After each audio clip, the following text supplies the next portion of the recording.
শুভেচ্ছা। আমি আবরার, পেশায় একজন মার্কেটিং প্রফেশনাল। গত ৮-৯ বছর ধরে brand communication, content marketing, digital marketing এই ব্যাপারগুলো নিয়ে কাজ করছি। এর বাইরে আমার বলার মতো পরিচয়, আমি একজন সৃজনশীল মানুষ। লেখালেখি, গান বাজনা, আবৃত্তি এগুলোর সাথে সক্রিয়ভাবে যুক্ত আছি দীর্ঘদিন ধরে। জীবনে আমরা কী চাই? এই প্রশ্নটা যখন করি দেখা যায় যে আমরা হয়তো একটু কনফিউজড হয়ে যাই বা খুব একটা ভেবেচিন্তে উত্তরটা দেই না, টপ অফ মাইন্ডে যা আসে হালকাভাবে একটা কিছু বলে ফেলি।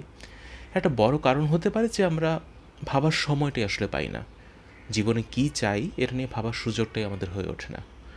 এই একবিংশ শতাব্দীতে, এই পুঁজিবাদের যুগে আমরা আসলে আমাদের সাধারণ জীবিকা অর্জনের জন্য প্রতিদিন এত বেশি তীব্র একটা ইঁদুর দৌড়ে সামিল হয়ে যাই, একবার যে একটু পেছনে ফিরে তাকাবো, একবার যে একটু ব্রেক নিয়ে একটু বসে সুস্থির হয়ে ভাববো কেন এই দৌড়ে যাওয়া, কী অর্জন আমরা করতে যাচ্ছি জীবনে, এই সুযোগটা হয়তো আমাদের হয়ে ওঠে না। তো অনেক সময় যেটা হয় যে টপ অফ মাইন্ড থেকে অনেকের যে উত্তরটা পাওয়া যায় যে জীবন আসলে আমরা টাকা চাই। টাকা চাওয়াটা ভুল বলছি না, এবং টাকাটা আসলে খুব লেজির একটা চাওয়া। টাকাটা বেসিক্যালি রিপ্রেজেন্ট করে অর্থনৈতিক সচ্ছলতাকে, এবং এই চাওয়াটাই কেন প্রথমে আসছে সেটা যদি একটা ঐতিহাসিক দৃষ্টিকোণ থেকে আমরা দেখি, যে ঔপনিবেশিকতা যখন থেকে শুরু হয়েছে, কলোনাইজেশন এই ভারতীয় উপমহাদেশে, আমাদের আসলে অর্থনৈতিক অবস্থার এত বেশি পতন হয়েছে যে মৌলিক চাহিদা আমাদের যা যা, খাদ্য, বস্ত্র, শিক্ষা, বাসস্থান, চিকিৎসা, এগুলো করাটাই আমাদের জন্য ডিফিকাল্ট হয়ে গিয়েছে। আমাদের এগুলো অ্যাফোর্ড করতে নাভিশ্বাস উঠে যাচ্ছে। এবং সবার জীবনে যে অভীষ্ট লক্ষ্য থাকে যে জীবনে শান্তি চাই, সুখ চাই, এটার সাথে সামহাও এই অর্থনৈতিক সচ্ছলতার ব্যাপারটাকে আমরা একদম কোরিলেট করে ফেলি যে এটাই একমাত্র ওয়ে জীবনের শান্তি বা সুখ অ্যাচিভ করার। আর বাস্তবে কিন্তু তা নয়। অবশ্যই সচ্ছলতা দরকার, তবে জীবনের শান্তি পেতে গেলে, জীবনে সুখী হতে গেলে এই অর্থনৈতিক সচ্ছলতাই একমাত্র জিনিস হতে পারে না। সম্প্রতি আমরা দেখেছি ভারতীয় ধনকুবের মুকেশ আম্বানি, তার ছেলের বিয়ে হলো, এবং খুব জাঁকজমকপূর্ণ বিয়ে। আমাদের সোশ্যাল মিডিয়া, আমাদের নিউজ মিডিয়া এটা কভার করতে ব্যস্ত ছিল একটা লম্বা সময়, এবং আমরা ইচ্ছায় হোক অনিচ্ছায় হোক এই বিয়েটাকে কম বেশি সবাই ফলো আপ করেছি। এবং একটা পরে জানতে পেরেছি মুকেশ আম্বানির ছেলে যে, সে বলেছে তার জীবনে স্ট্রাগল ছিল। ফেসবুকে ইনিশিয়ালি আমরা কিছু ট্রোলস, কিছু মিমস হতে দেখেছি যে এত বড় লোকের ছেলে, তার জীবনে আবার কিসের স্ট্রাগল। আর পরবর্তীতে আর কি আমরা যেটা জানলাম যে তার জীবনে স্ট্রাগল ছিল হেলথ স্ট্রাগল। সে ছোটোবেলা থেকে বেশ অসুস্থ ছিল, এবং এটা নিয়ে তাকে একটা লম্বা সময় স্ট্রাগল করতে হয়েছে। এখন দেখেন, যদি আমরা এভাবে চিন্তা করি যে একটা মানুষ, সে হয়তো ক্যান্সারের লাস্ট স্টেজে, সে এখন দিন গুনছে যে আর কটা দিন বাঁচবে, আর কটা দিন বেশি বাঁচতে পারলে ভালো হতো, এবং প্রতিদিন তার স্বাস্থ্য ডিটোরিয়েট করছে। এই মানুষের জীবনে তার হয়তো ব্যাঙ্ক অ্যাকাউন্টে লক্ষ লক্ষ কোটি কোটি টাকা, অর্থের সে কোনো মূল্য নাই। সে অর্থ দিয়ে যদি আরও কটা দিন কেনা যেত জীবনে, সে সেটা কিন্তু এই অর্থ তার কাছে খুবই অর্থহীন। তো জীবনে সুখী হতে গেলে আরেকটা যেটা খুব দরকারি জিনিস, সেটা হচ্ছে সুস্থতা।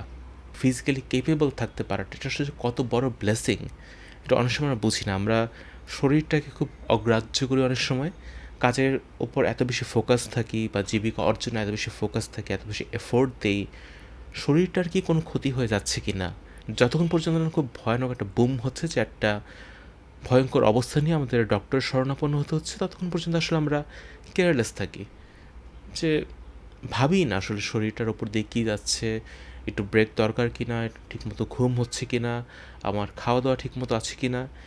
আমরা কেবল জীবিকার পেছন দৌড়চ্ছি। ইন জেনারেল আমরা যারা চাকরিজীবী, ব্যবসায়ী মানুষ, সবার ক্ষেত্রে এটা প্রযোজ্য, সবার ক্ষেত্রে এটা খাটে, যে আমরা দিনে একটা লম্বা সময় আসলে কাজটা নিয়ে ব্যস্ত থাকি। এবং এটা হয়তো ভুল কিছু না, বিকজ এই কাজটার জন্য ইউ আর গেটিং পেইড। এই কাজটা করে আপনি আর্ন করছেন, এবং সেই আর্নিং দিয়ে আপনি আপনার লাইভলিহুড মেনটেন করছেন, আপনি আপনার বিলস পে করছেন। So of course this is very important, but at the same time এটা মাথায় রাখতে হবে যে you need to track your sleep, you need to track your health, you need to track your meals, যে সব কিছু is everything in order, so that হঠাৎ করে যেন কোনো শকের সম্মুখীন হতে না হয়, এমন কোনো অবস্থা নিয়ে যেন ডক্টরের কাছে যেতে না হয় যে you get to hear something so unfortunate that this irony happens to you. You worked so hard, you saved some money, and you are paying all this money in your medical bills. So yeah, সুস্থতা খুবই important একটা blessing জীবনে। আমরা যারা সুস্থ আছি, আলহামদুলিল্লাহ, চেষ্টা করব এই যে সুস্থ থাকার যেই ব্যাপারটা, আমরা ডেফিনেটলি কিছু না কিছু সাইকেল মেনটেন করছি, কিছু না কিছু অভ্যাসের চর্চা করছি যার কারণে আমরা সুস্থ আছি, তো সেটা এখন থেকে সচেতনভাবে করব। এবং যারা করছি না তাদের জন্য এটা একটা wake up call. It is high time you take care of your health. ধরেন আপনি সচ্ছল, ধরেন আপনি সুস্থ শারীরিকভাবে। আরেকটা কমপ্লিকেশন যেটা হতে পারে জীবনে, যে পারিবারিকভাবে হোক, সামাজিকভাবে হোক, বা জীবিকার প্রয়োজনে আপনি যে কাজটা করছেন, আপনার ওয়ার্ক প্লেস হোক, এমন কিছু জটিলতার সম্মুখীন আপনি, বা আপনার জীবন এত বেশি জটিল হয়ে গিয়েছে যে এই সচ্ছলতা হোক, এই সুস্থতা হোক, এর কোনো কিছুই আপনার ভালো লাগছে না, আপনি খালি পালিয়ে বাঁচতে চান।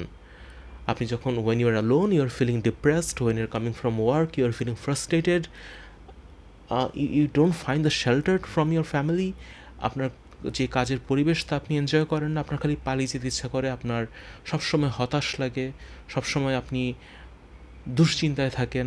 এই যে মানসিক অশান্তি, এই যে জীবন খুব জটিল হয়ে যাওয়া, এটা একটা ব্যাপার কি, আপনি হয়তো অনেক সচ্ছল, আপনার অনেক টাকা পয়সা আছে, আপনার শারীরিকভাবে you are very good, very fit, but you are not enjoying your life, you are just merely surviving, you are not living at all. So জীবনটাকে সরল করাটা খুব ইম্পর্ট্যান্ট। বলতে পারেন যে হ্যাঁ, এই যুগে কি আসলে জীবন সরল করা সম্ভব, বা আমি চাইলেই কি হবে? দ্য আইডিয়া ইজ, দো ইট সাউন্ডস ডিফিকাল্ট, মনে হয় যে না, এটা তো আসলে কী হবে, কি জীবন তো আসলে জটিলই, বাট আপনি যদি সরলতার চর্চা করেন, সম্ভব। কীরকম? ধরুন কথার কথা, you belong to somewhat a toxic workplace, আপনার চারপাশে হয়তো অনেক বেশি কর্পোরেট পলিটিক্সের শিকার হচ্ছেন আপনি, বা দেখছেন অনেকে এই জিনিসটা চর্চা করছে। If you keep yourself aside, যে না, I am not going to get involved in this, আমি আমার মতন সরল থাকবো, আমি এসবের মধ্যে জড়াবো না। হ্যাঁ, হতে পারে there will some people who'll kick you back, some people যারা হয়তো আপনাকে কোনোই মেরে সামনে এগিয়ে যাবে, বাট পৃথিবীর অদ্ভুত মেকানিজমটা কি, আপনি নিজে যখন সরল হয়ে যাবেন, আপনি নিজে যখন সরলতার চর্চা করবেন, দেখবেন আপনার চারপাশের যে ব্যাপারগুলো এতদিন খুব জটিল মনে হতো, এরা আস্তে আস্তে কেমন যেন সরল হয়ে যায়। দেখবেন যে আপনার যে কলিগটাকে হয়তো খুব বেশি কুটিল, খুব বেশি জটিল মনে হতো, সেও somehow he or she will start acting fine to you, will start acting nice to you. তার হয়তো মনে হচ্ছে এরকম যে না, এই লোকটা সাথে পাচ্ছে নাই কারো, এই লোকটা কোনো ভেজালের মধ্যে নেই, তার সাথে একটা খামোখা তাকে হার্ট করে আমার কী লাভ।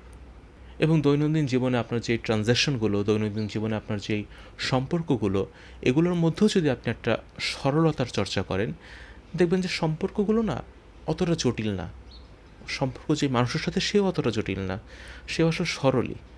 আমরা নিজেরা আসলে জটিলতার চর্চাটা করতে করতে, মানে এটা কীরকম যে অ্যাকশন আর রিয়াকশন একটা ব্যাপার। আমি জটিল, তো আমার এগেনস্টে যে আছে সেও জটিল, আমি সরল, তো আমার এগেনস্টে যে আছে সেও সরল। সম্পর্কের ব্যাপারটা এরকম, if you play right, if you play honest, and if you play simple, you will experience the right, you will experience the honesty, you will experience the simplicity. So that's how it is. হ্যাঁ, এরকমটা অবশ্যই হবে। আপনি ঠকবেন জীবনে, আপনি বিশ্বাস করে প্রতারিত হবেন, আপনি জীবনে ঠকবেন, বাট এটা একবার, দুবার, তিনবার, এর বেশিবার কিন্তু হবে না। একটা লোক যে আপনাকে ঠকাচ্ছে, সেও একবার দুবার ঠকিয়ে একটা পর্যায়ে গিয়ে he or she will feel guilty.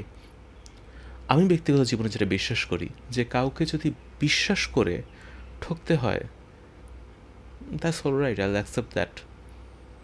সারাক্ষণ অবিশ্বাস, সারাক্ষণ সন্দেহ, এইটার যে পেইনটা, তার চাইতে বিশ্বাস করে ঠকলাম।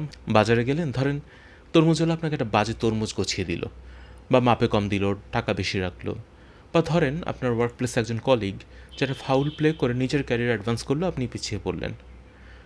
দিন শেষে কী হবে, এই যে মানুষগুলোকে আপনি বিশ্বাস করলেন, ইউ উইল স্লিপ ওয়েল। হ্যাঁ, of course you will feel hurt to some extent, যে না, আমার সাথে কাজটা ঠিক হয়নি, but you will sleep well with this sense that you didn't do anything bad, all you did, you trusted someone. মানুষ তো মানুষকে বিশ্বাস করবই, that is how it is. আমাদের এরকমটাই হওয়ার কথা, মানুষকে বিশ্বাস করার কথা। সো দেখবেন যে আপনার খুব খারাপ লাগছে না, and you'll feel pity for that person, যে মানুষ আপনাকে ঠকালো, যে মানুষ আপনার সাথে একটা ফাউল প্লে করলো, and you'll sleep well, you'll rest well, because আপনার কাছে আপনি একজন সৎ মানুষ, একজন সরল মানুষ। আর সেই মানুষটা দেখেন যে আপনাকে ঠকালো, সে ঠকিয়ে কি হলো, সচ্ছল হচ্ছে, হয়তো ভালো মন্দ খেয়ে শরীর স্বাস্থ্য ভালো বানাচ্ছে, হয়তো ক্যারিয়ার অ্যাডভান্স করে অনেক বেশি টাকা কড়ি বানিয়ে ফেলছে, but at the end of the day they are not happy. ধরেন আপনি একজন সচ্ছল মানুষ, আপনি সুস্থ, আপনি জীবন সরলতার চর্চা করছেন, হয়তো আপনি মানসিক কিছু শান্তিও অ্যাচিভ করে ফেলেছেন। বাট দ্য লাস্ট থিং যেটা আমি বিশ্বাস করি যে জীবনে থাকাটা খুব ইম্পর্ট্যান্ট, দ্যাট ইজ সন্তুষ্টি। You really need to know where to stop, when to say enough, and having that sense in yourself যে আমার এতটুক আছে, এতটুকু আমি সন্তুষ্ট, আলহামদুলিল্লাহ, এই জিনিসটা বলতে পারার যে সক্ষমতাটা, বা আমার নিজের আসলে কতটুকু দরকার এই পরিমাপটা বোঝার যে সক্ষমতাটা, এটা জীবনে থাকাটা খুব দরকার। বিকজ ধরেন আপনি সচ্ছল, কিন্তু আপনি জানেন না কোথায় গিয়ে থামতে হবে, কতটুকু আপনার নিড। হয়তো আপনার মান্থলি ইনকাম 1.5 লাখ টাকা হলে ভালো, বা 2 লাখ হলে ভালো, বাট আপনি বুঝতে পারছেন না যে এতটুকু is enough, you are overdoing it, you are over pushing yourself. যখনই আপনি কিছু একটা ওভারডু করবেন, ওভার পুশ করবেন, things will fall apart, nothing will stay in the order. So লাইফে ইকুইলিব্রিয়াম থাকাটা এবং সেই ইকুইলিব্রিয়ামটাকে দেখে বুঝতে পারাটা যে এতটুকুই, this is the right amount and I am happy with that, I am feeling content, এই সন্তুষ্টি ব্যাপারটা জীবনে খুব দরকার।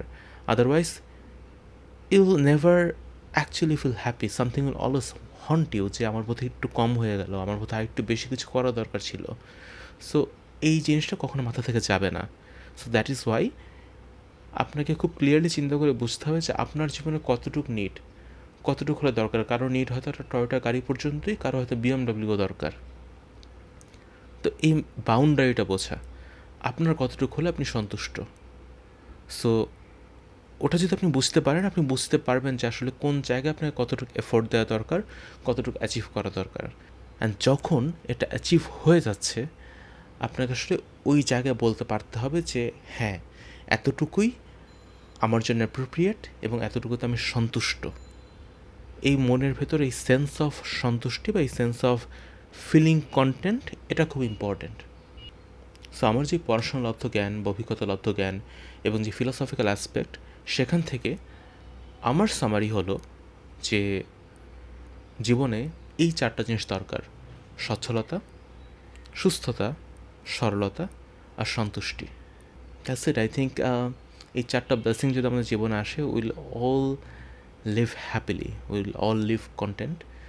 অ্যান্ড আই উইশ আপনারা যারা দেখছেন এই ভিডিওটা, বা যারা না দেখছেন, সবার জীবনে এই 4টা জিনিস আসলে আমরা অ্যাচিভ করতে পারি। I wish that happens. And also I'd really like to hear from you guys, like আপনাদের যদি কিছু অ্যাড করার থাকে, যে মনে হয় যে এর বাইরেও আরও কিছু যোগ করার আছে, এর বাইরেও কিছু হলে ভালো হয়, I'd really like to hear and learn from you guys. So আজকের মতো এটুকুই।